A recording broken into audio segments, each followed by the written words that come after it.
The day she was born was the happiest day in her parents' lives. She's perfect, said her mother. Absolutely, said her father. And she was. She was absolutely perfect. Her name must be everything she is, said her mother. Her name must be absolutely perfect, said her father. And it was.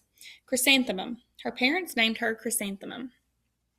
Chrysanthemum grew and grew and grew, and when she was old enough to appreciate it, Chrysanthemum loved her name. She loved the way it sounded when her mother woke her up. She loved the way it sounded when her father called her for dinner. And she loved the way it sounded when she whispered it to herself in the bathroom mirror. Chrysanthemum, chrysanthemum, chrysanthemum. Chrysanthemum loved the way her name looked when it was written with ink on an envelope. She loved the way it looked when it was written with icing on her birthday cake. And she loved the way it looked when she wrote it herself with her fat orange crayon. Chrysanthemum, chrysanthemum, chrysanthemum. Chrysanthemum thought her name was absolutely perfect, and then she started school. On the first day, Chrysanthemum wore her sunniest dress and her brightest smile. She ran all the way. Hooray, said Chrysanthemum, school. But when Mrs. Chudd took roll call, everyone giggled upon hearing Chrysanthemum's name. It's so long, said Joe. It scarcely fits on your name tag, said Rita, pointing. I'm named after my grandmother, said Victoria. You're named after a flower. Chrysanthemum wilted. She did not think her name was absolutely perfect. She thought it was absolutely dreadful. The rest of the day was not much better.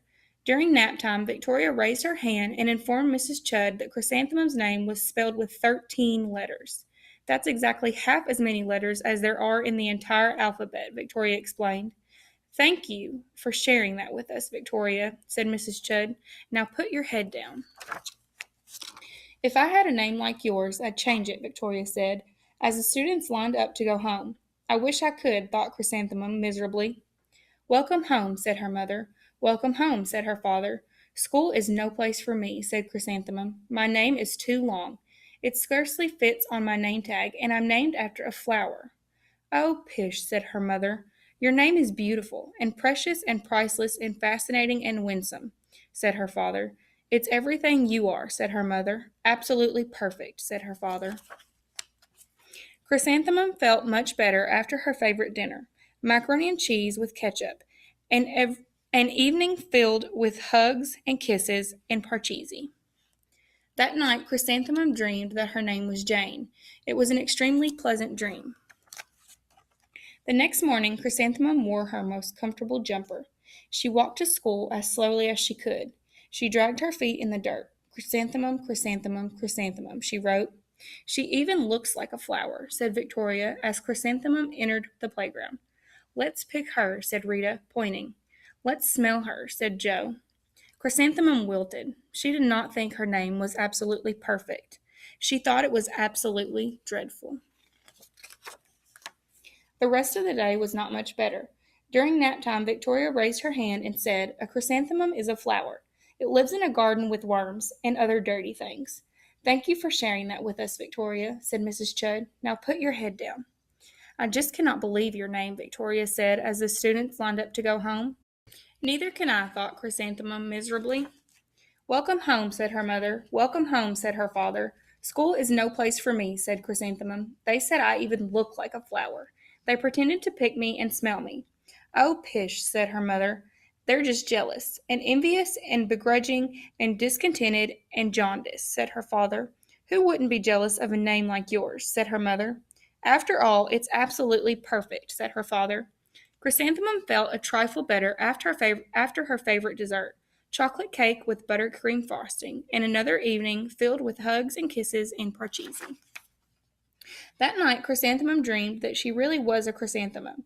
She sprouted leaves and petals. Victoria picked her and plucked the leaves and petals one by one until there was nothing left but a scrawny stem. It was the worst nightmare of Chrysanthemum's life. Chrysanthemum wore her outfit with 7 pockets the next morning. She loaded the pockets with her most prized possessions and her good luck charms. Chrysanthemum took the longest route possible to school. She stopped and stared at each and every flower. Chrysanthemum, chrysanthemum, chrysanthemum, the flowers seemed to say. That morning, the students were introduced to Mrs. Twinkle, the music teacher. Her voice was like something out of a dream, as was everything else about her. The students were speechless. They thought Mrs. Twinkle was an indescribable wonder. They went out of their way to make a nice impression. Mrs. Twinkle led the students in scales. Then she assigned roles for the class musical. Victoria was chosen as the dainty fairy queen. Rita was chosen as the spiffy butterfly princess. Jo was chosen as the all-important pixie messenger. And Chrysanthemum was chosen as a daisy. Chrysanthemum's a daisy, chrysanthemum's a daisy.